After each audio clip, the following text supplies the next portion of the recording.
قال الله تعالى في كلامه المجيد: أعوذ بالله من الشيطان الرجيم. بسم الله الرحمن الرحيم. إن عدة الشهور عند الله 12 شهرا في كتاب الله يوم خلق السماوات والأرض منها 4 حرم ذلك الدين القيم فلا تظلموا فيهن أنفسكم. اللہ رب العالمین نے فرمایا کہ بے شک مہینوں کی گنتی، مہینوں کی اعداد و شمار اللہ رب العالمین کے نزدیک 12 ہے. یوم خلق السماوات والارض، اور یہ مہینوں کی جو تعداد ہے یہ اسی دن سے ہے. یوم خلق السماوات والارض، جس دن سے اللہ رب العالمین نے آسمان اور زمین کو پیدا کیا. یہ آج نہیں ہے بلکہ یوم خلق السماوات والارض منها 4 حرم، انہی میں سے 4 مہینے حرمت والے ہیں جو 12 مہینے ہیں اللہ رب العالمین کے نزدیک. انہی میں سے 4 ایسے ہیں جو حرمت والے ہیں. ذالک الدین القیم، یہی سیدھا دین ہے، یہی سچا دین ہے. فلا تظلموا فیہن انفسکم، لہذا تم ان مہینوں کے اندر، ان ایام کے اندر اپنی جانوں پر ظلم نہ کرو. اللہ کے نبی نے فرمایا: السنۃ 12 شہرا منها 4 حرم، مہینوں کی تعداد، مہینوں کے اعداد و شمار، مہینوں کی گنتی 12 ہے، انہی میں سے 4 مہینے حرمت والے ہیں. ثلاثۃ متوالیات، 3 پہ در پہ ہیں، لگاتار ہیں، ایک کے بعد دیگرے ہیں. ذوالقعدہ وذوالحجہ والمحرم ورجب مضر الذی بین جمادی وشعبان، جو 3 پہ در پہ ہیں ان میں سے ذوالقعدہ، ذوالحجہ اور محرم ہے. اور جو چوتھا مہینہ ہے وہ رجب مضر ہے جو جمادی الاخر اور شعبان کے درمیان آتا. اس کی تشریح کرتے ہوئے علماء نے لکھا ہے کہ 3 مہینے پہ در پہ ہیں، 1 مہینہ اکیلا ہے. اس کی حکمت یہ بیان کی گئی ہے کہ چونکہ اللہ کے نبی جناب محمد عربی صلی اللہ علیہ وسلم کے دور میں لوگوں کے پاس سواریاں نہیں ہوتی تھی. لوگوں کے پاس آج کے زمانے کے اندر جیسے ہوائی جہاز ہے اور گاڑی موٹر اور دیگر سواریاں موجود ہے کہ انسان ایک دن کے اندر خانہ کعبہ پہنچ سکتا ہے. اللہ کے نبی کے زمانے کے اندر اونٹ، گھوڑے، خچر، گدھے یہی ہوتے تھے، آج کے جیسی سواریاں نہیں موجود تھی. تو علماء نے حکمت یہ بیان کی ہے کہ ذوالقعدہ کے مہینے کو اس لیے حرام کیا گیا تاکہ جو لوگ خانہ کعبہ بیت اللہ کا طواف کرنے، حج کرنے کے لیے نکلے وہ پورے حفظ و امان کے ساتھ خانہ کعبہ پہنچ سکیں. اور ذوالحجہ کے مہینے کو اس لیے حرام کیا تاکہ پورے حفظ و امان کے ساتھ حج کر سکیں. اور محرم کے مہینے کو اس لیے حرام کیا تاکہ حج کر کے دوبارہ اپنے گھر واپس ہو سکیں. اس لیے ان 3 مہینوں کو پے در پہ حرام کیا گیا. آخری مہینہ رجب مضر کو اس لیے حرام کیا گیا تاکہ جو لوگ بیت اللہ کا طواف کرنا چاہیں وہ بیت اللہ کا طواف کر کے اس مہینے کے اندر حفظ و امان کے ساتھ اپنے گھر میں واپس آ جائیں. آیت کریمہ کے اندر غور فرمائیں. اللہ رب العالمین نے فرمایا: فلا تظلموا فیہن انفسکم، ان مہینوں کے اندر اپنی جانوں پر ظلم نہ کرو. تو کیا اب سال کے 8 مہینے کے اندر اپنی جانوں پر ظلم کرنا اسلام نے، شریعت اسلامیہ نے مباح قرار دیا ہے، جائز قرار دیا ہے؟ نہیں، سال کے 8 مہینوں کے اندر بھی ظلم کرنا ممنوع ہے. اور ان 4 مہینوں کے اندر خاص طور پر تاکیداً اللہ رب العالمین نے کہا کہ ان مہینوں کے اندر اپنی جانوں پر ظلم نہ کرو. اور زمانے جاہلیت کے جب ہم دور کو دیکھتے ہیں تو ہمیں معلوم ہوتا ہے کہ زمانے جاہلیت کے اندر بھی لوگ اس مہینے کی حرمت کو، اس کے تقدس کو پامال نہیں کرتے تھے بلکہ احترام کرتے تھے. چوری، ڈکیتی، زناکاری، عیاری، بدکاری، عیاشی، رہزنی، ان تمام چیزوں سے اجتناب کرتے تھے.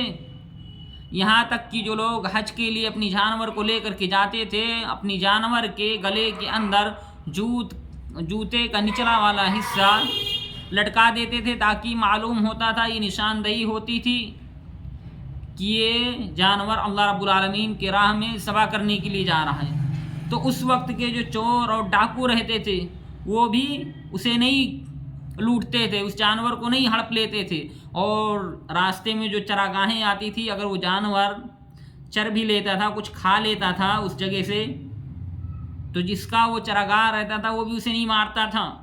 اس طریقے سے اس مہینے کی تقدس کو برقرار رکھا جاتا تھا۔ اور آج کا مسلمان ہے، اگر قربانی کا جانور باندھ دیا جائے رات میں اور صبح دیکھو تو غائب ہو جائے۔ زمانے جاہلیت کے لوگ اس مہینے کے تقدس کو برقرار رکھتے تھے، پامال نہیں کرتے تھے، اور آج کا مسلمان ہے کہ اس مہینے کے اندر بدعت و خرافات ایجاد کر لیا ہے۔ زمانے جاہلیت کے اندر رجب کے مہینے کے اندر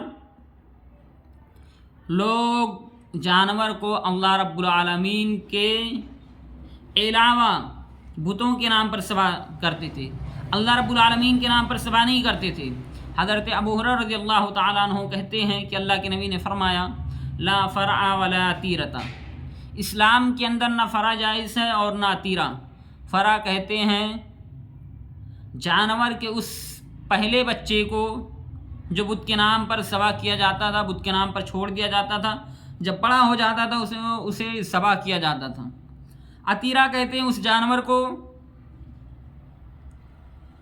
جو رجب کے مہینے میں بتوں کے نام پر ذبح کیا جاتا تھا۔ فرع مہینے کے کسی بھی ایام میں، کسی بھی دن، کسی بھی سال جس جانور کا پہلا بچہ ہوتا تھا اسے ذبح کیا جاتا تھا۔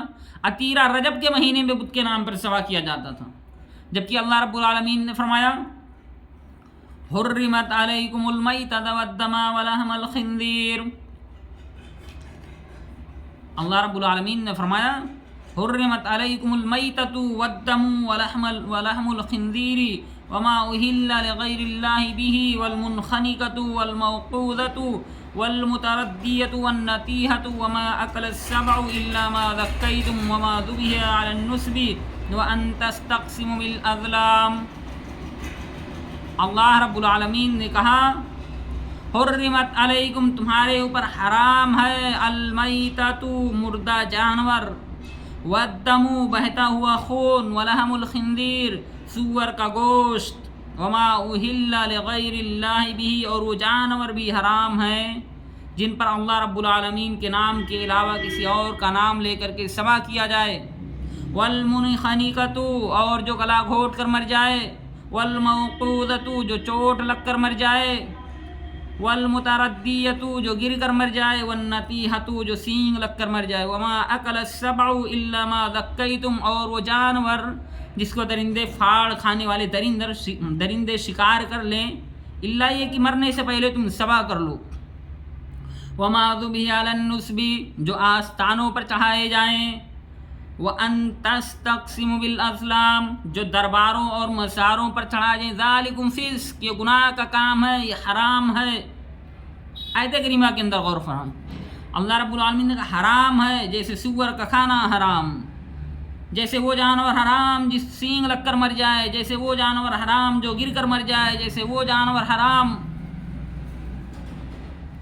جو گر کر مر جائے، سینگ لگ کر مر جائے، گلا گھونٹ کر مر جائے، ایسے ہی درباروں اور مزاروں پر چڑھائے جانے والے یا جانور ذبح کیے جائے، یہ سب حرام ہے۔ جیسے سور کا کھانا حرام ہے، ایسے ہی درباروں اور مزاروں پر چڑھائے گئے جانور بھی حرام ہے، حرام مطلق ہے، شریعت کے اندر مباح کی کوئی دلیل نہیں ہے، اس کی کوئی دلیل موجود نہیں ہے۔ اور ثابت بن ضحاک رضی اللہ تعالیٰ عنہ کہتے ہیں ایک شخص نے مقام بوانا میں اونٹ ذبح کرنے کی نظر مانی، وہ اللہ کے نبی کے پاس آیا اور سوال کیا کہ میں نے نظر مانی ہے مقام بوانا میں اونٹ ذبح کرنے کی، تو کیا میں اپنی نظر پوری کر لوں؟ اللہ کے نبی نے ڈائریکٹ یہ نہیں کہا کہ ٹھیک ہے اپنی نظر پوری کر لو، اللہ کے نبی نے سوال کیا۔ کیا سوال کیا؟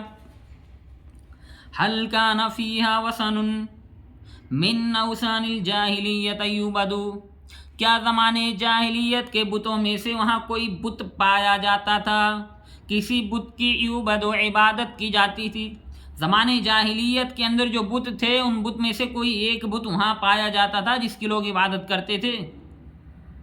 سائل نے کہا نہیں۔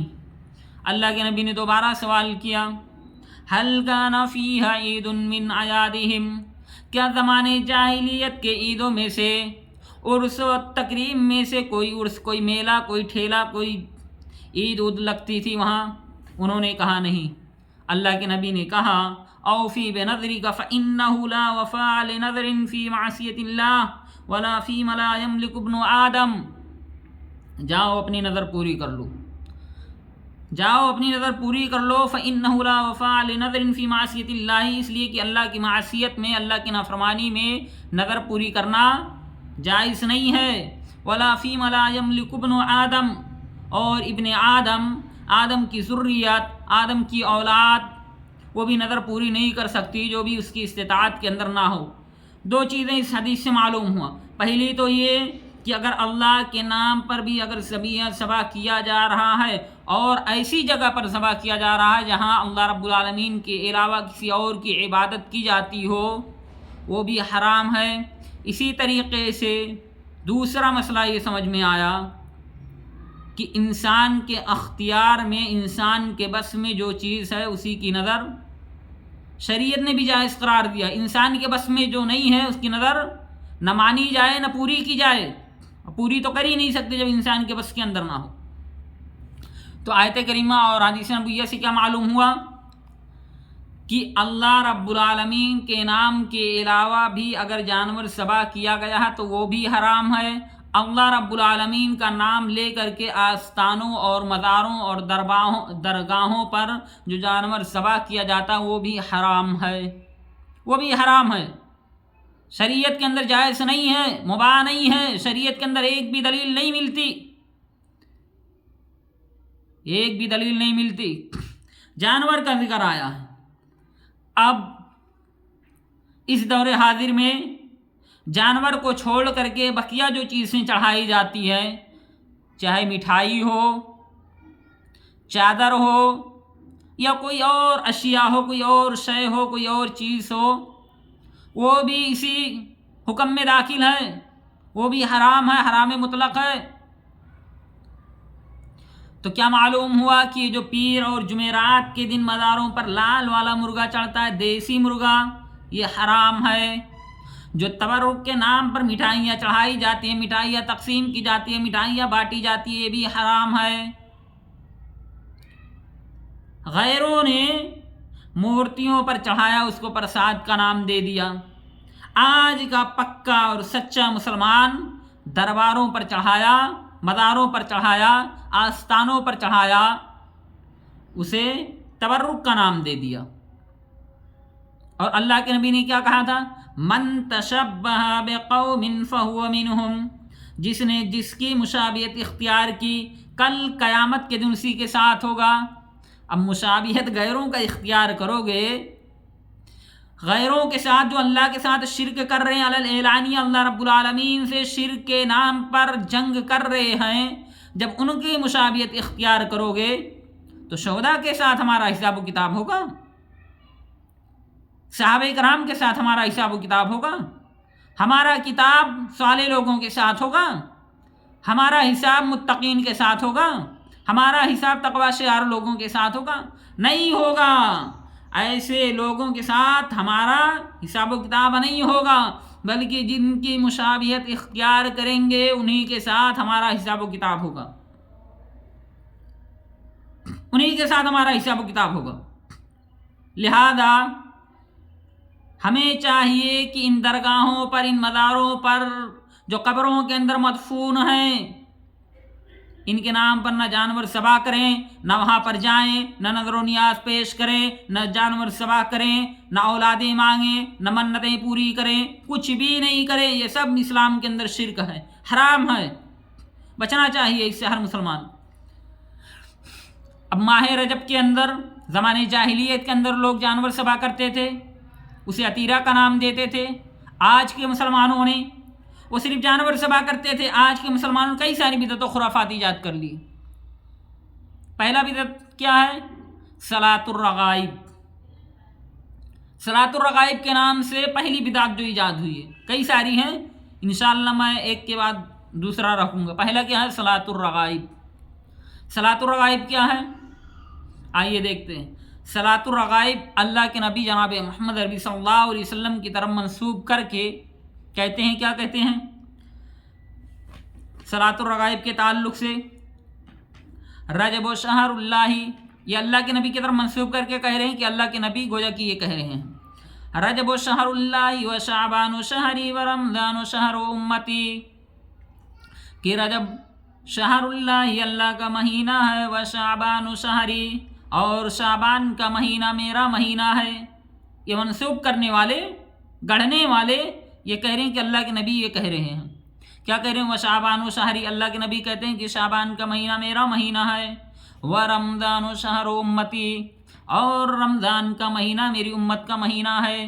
اسی حدیث کے الفاظ ہیں، آگے کہتے ہیں اللہ کے نبی، رجب کی پہلی جمعرات کو روزہ، جو شخص رجب کی پہلی جمعرات کو روزہ رکھے گا اور مغرب سے عشاء کے درمیان 12 رکعت نماز پڑھے گا، دو دو کر کے اس طرح پڑھے کہ ہر رکعت میں سورہ فاتحہ کے بعد 3 مرتبہ سورہ قدر اور 12 مرتبہ سورہ اخلاص پڑھے، پھر فارغ ہو کر 70 مرتبہ درود پڑھے، 3 مرتبہ سورہ قدر، 12 مرتبہ سورہ اخلاص، اس کے بعد میں 70 مرتبہ درود پڑھے گا۔ کتنا مرتبہ؟ 70 مرتبہ۔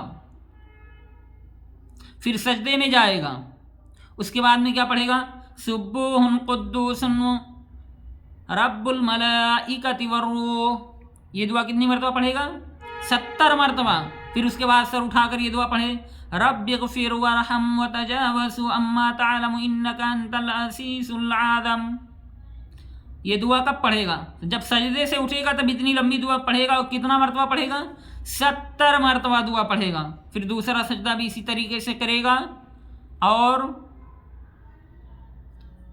پھر 12 رکعت اسی طریقے سے مکمل کرے۔ یہ ہے صلاۃ الرغائب۔ صلاۃ الرغائب میں غور کیجئے کہ 12 رکعت پڑھے گا، سورہ فاتحہ پڑھے گا، 3 مرتبہ سورہ قدر پڑھے گا، 12 مرتبہ سورہ اخلاص پڑھے گا، اور سجدے سے اٹھنے کے بعد میں 70 مرتبہ فرض نماز جو ہمارے اوپر فرض ہے، جو 2 سجدوں کے درمیان دعا ہے، اللہم اغفر لی وارحمنی وعادنی وعافنی وارزقنی واجبرنی، جو حدیث سے ثابت ہے، جس کو اللہ کے نبی نے پڑھا ہے، وہ نہیں پڑھے گا۔ فرض نمازوں کی قید و بند نہیں ہو رہی ہے، فرض نماز نہیں پڑھا جا رہا ہے، فرض نماز کی پابندی نہیں ہو رہی ہے۔ وہ نماز جو 7 سال کی عمر میں فرض ہو جاتی ہے، اور جب تک آدمی موت کے منہ میں نہ چلا جائے، موت کے آغوش میں نہ چلا جائے، قبر کے اندر داخل نہ ہو جائے، مٹی کے ڈھیر تلے دب نہ جائے، یہ آدمی مجنون نہ ہو جائے، دیوانہ نہ ہو جائے، نماز کسی بھی حالت میں معاف نہیں ہے، وہ نہیں پڑھا جا رہا ہے۔ جو شریعت کے اندر جس کا وجود نہیں ہے، جس کا حصہ نہیں موجود ہے، جو نبی کریم صلی اللہ علیہ وسلم سے ثابت نہیں ہے، جس پر صحابہ کا عمل نہیں ہے، جس پر تابعین کا عمل نہیں ہے، جس پر تبع تابعین کا عمل نہیں ہے، اسے شریعت کا نام دے دیا ہے، اسے بدعت و خرافات کا نام دے کر کے، اسے شریعت کا نام دے کر کے بدعت اور خرافات ایجاد کر لیا ہے۔ یہ ایسی بدعت ہے، یہ ایسے خرافات ہیں جس کی وجہ سے اللہ کے نبی جناب محمد عربی صلی اللہ علیہ وسلم میدان محشر میں، جب حشر کا میدان قائم ہوگا، لوگ پسینوں کے اندر شرابور ہوں گے، حلق سوکھ گیا ہوگا، اللہ کے نبی جناب محمد عربی صلی اللہ علیہ وسلم حوض کوثر بانٹ رہے ہوں گے، اللہ کے نبی جناب محمد عربی صلی اللہ علیہ وسلم کی طرف یہ لوگ بڑھیں گے، اللہ کے نبی کی طرف بڑھیں گے، فرشتے ان کو ماریں گے، ان کو دھتکاریں گے، بھگائیں گے، اللہ کے نبی کہیں گے ان کو کیوں بھگا رہے ہو، یہ تو میرے امتی ہیں، یہ میرے امتی ہیں، ان کو کیوں بھگا رہے ہو؟ فرشتے کہیں گے اللہ کے نبی آپ کو نہیں معلوم، آپ کے انتقال کر جانے کے بعد، آپ کے وفات پا جانے کے بعد ان لوگوں نے آپ کے دین کے اندر نئی نئی چیزوں کو ایجاد کر لیا تھا، اسے شریعت کا نام دے دیا تھا، آپ کی طرف منسوب کر دیا تھا۔ اللہ کے نبی بھی اس دن منہ پھیر لیں گے، کہیں گے سہکن سہکن، دوری ہو دوری ہو، بتاؤ بدعت و خرافات ایجاد کرنے والو، میدان محشر میں حوض کوثر نہیں ملے گا، پیاسے مر جاؤ گے، تب کون کام آئے گا؟ کوئی کام نہیں آنے والا ہے۔ فرض نماز کی پابندی نہیں ہو رہی ہے، فجر غائب، عشاء غائب، مغرب غائب، عصر غائب، ظہر غائب، کوئی پرواہ نہیں ہے، صلاۃ الرغائب پڑھنا ہے۔ جو بدعت ہے، جو خرافات ہے، جو نئی چیز ہے، جو شریعت نہیں ہے، اسے اللہ کے نبی کی طرف منسوب کر دیا گیا، اور صلاۃ الرغائب پڑھ کر کے جنت کا سرٹیفکیٹ بھی مل جاتا ہے، جہنم سے آزادی کا انعام بھی مل جاتا ہے، پھر کیا ضرورت ہے پڑھنے کی؟ افسوس کا مقام ہے کہ ہم نے پڑھا نہیں، ہم نے سمجھا نہیں۔ اگر ہم پڑھتے، ہم دیکھتے، تو ہمیں معلوم یہ پڑتا کہ یہ حدیث ضعیف ہے، من گھڑت ہے، محدثین کا اجماع ہے اس پر۔ ابن الجوزی اس حدیث کو اپنی کتاب موضوعات کے اندر روایت کرتے ہیں۔ ابن رجب کہتے ہیں یہ حدیث موضوع ہے، امام نووی کہتے ہیں صلاۃ الرغائب، اور اسی طرح شعبان کی 15ویں رات کو 100 رکعت والی نماز، یہ دونوں بدعت ہے، یہ دونوں بدعت ہے۔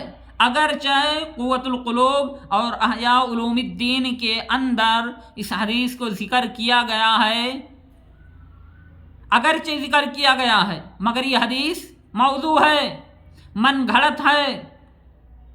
محمد بن طاہر الہندی کہتے ہیں صلاۃ الرغائب موضوع بالاتفاق، صلاۃ الرغائب بالاتفاق موضوع ہے، من گھڑت ہے۔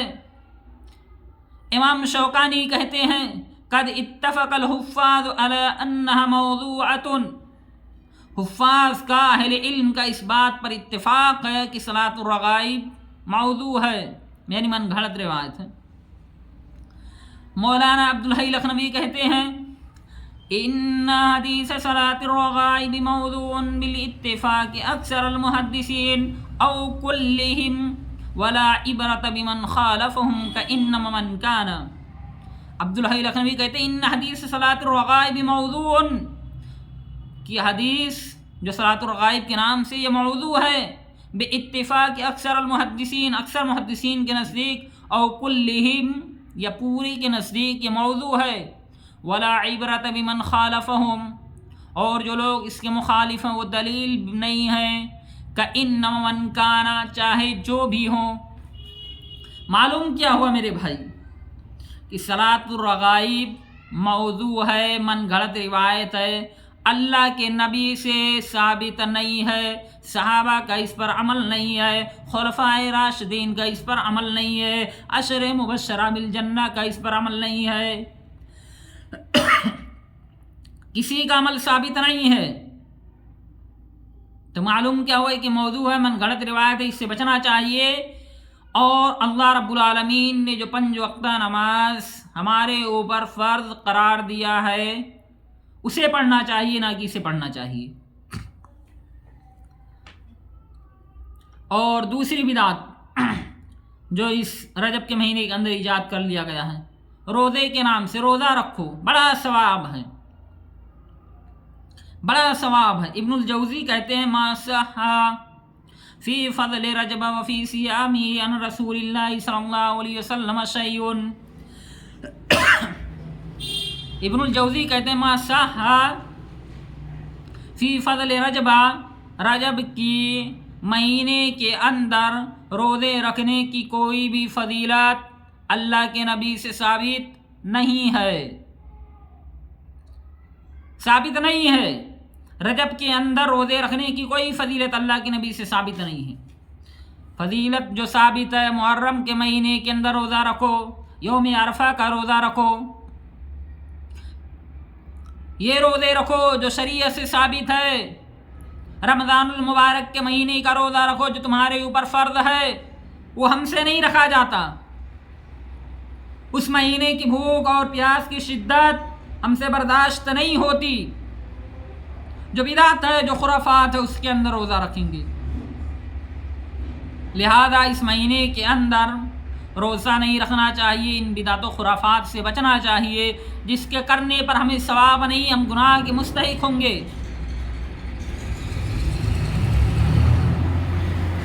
اور تیسری چیز جو اس مہینے کے اندر ایجاد کر لیا گیا وہ ہے رجب کے کوڑے کھانا۔ مٹی کے برتن میں کھانا بناؤ کھلاؤ، کھاؤ کھلاؤ، اور اسے شریعت کا نام دے دو۔ جمیل احمد داستان عجیب کے نام سے ہندوستان کا یہ آدمی ہے، جمیل احمد جس کا نام، اس نے داستان عجیب کے نام سے ایک کتاب لکھی جو آگرہ سے چھپی، آگرہ سے شائع ہوئی، اور اس نے اس کتاب کے اندر لکھا کہ امام جعفر صادق رحمہ اللہ کہتے ہیں کہ جو شخص 22 رجب کو میرے نام کی کوڑے کرے گا، یعنی مٹی کے برتن میں کھانا بنا کر کے لوگوں کو کھلائے گا، اور پھر